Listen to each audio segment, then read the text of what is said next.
Bonjour tout le monde, aujourd'hui on a une grosse boîte que j'attendais avec impatience. Vous vous souvenez l'enveloppe rouge que j'ai reçue de Randolph, les jeux Randolph? Eh bien, j'ai reçu le cadeau mystère que je vais ouvrir avec vous.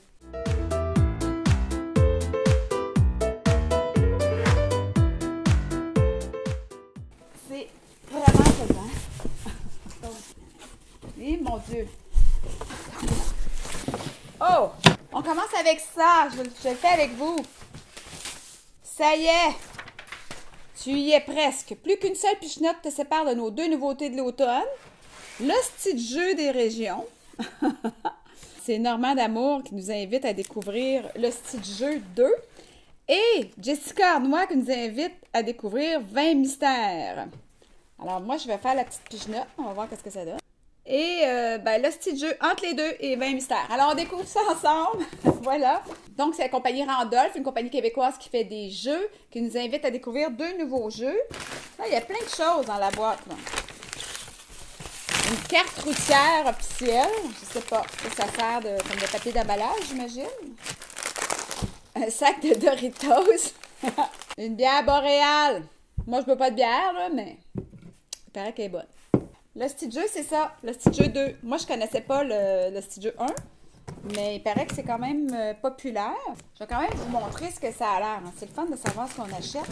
Des fois, dans le magasin, il est emballé, donc on va regarder ici ensemble. On mange des Doritos. Il y a l'hostie de jeu ici. Donc, c'était ça que ça ressemble. C'est comme un jeu avec plein de cartes. Comment jouer?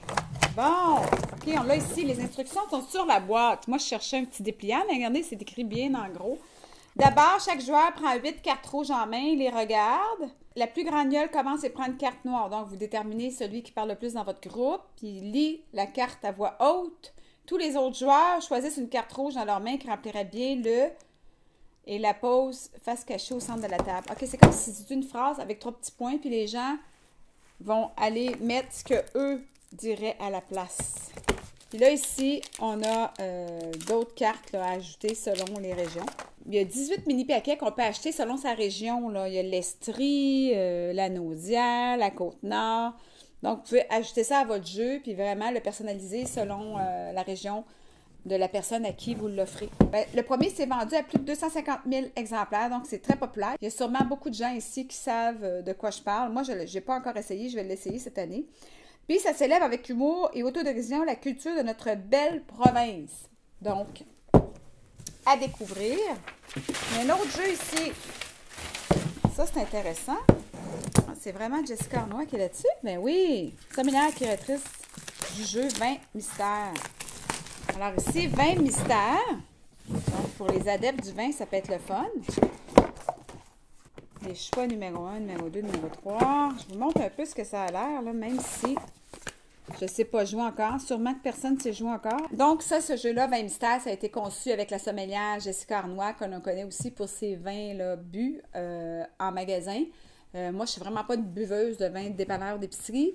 J'essaie d'aller à SAQ le plus souvent possible, mais si jamais j'ai un problème, j'ai goûté au but, puis c'est vraiment comme un vin de table très acceptable.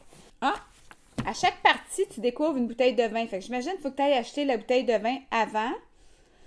Puis tu mets sur ses propriétés visuelles, olfactives, gustatives, sa passée de goût, son cépage, son pays d'origine et son millésime. Justement, oh, on a un vin mystère aussi, comme ça. Ah, fait que dans le fond, là, j'ai hâte de lire les instructions, mais sûrement que tu achètes ta bouteille de vin, tu la mets là-dedans. Voilà, là tu découvres. Ah, c'est un Pinot Grigio, celui-là, d'Italie. C'est vraiment drôle. Eh bien voilà, on en a pour des heures de plaisir. Une autre bonne idée cadeau qu'on oublie souvent là aussi, c'est des cadeaux très écolos, des billets de spectacle. Le Cirque du Soleil, le Centre culturel ici en région. En fin de compte, allez voir sur Internet, là, il y a beaucoup de spéciaux avant les fêtes, des forfaits pour des billets de spectacle. C'est vraiment toujours apprécié. C'est une sortie qu'on est comme obligé de faire parce qu'on leur sent cadeau, puis on apprécie à chaque fois aller voir un spectacle, une pièce de théâtre, un spectacle de danse, un spectacle de cirque. Donc, c'est une bonne idée cadeau. Sur ce, je vous dis à demain pour un autre Ouvre le colis. C'est le calendrier de l'Avent et on vous donne d'autres suggestions cadeaux.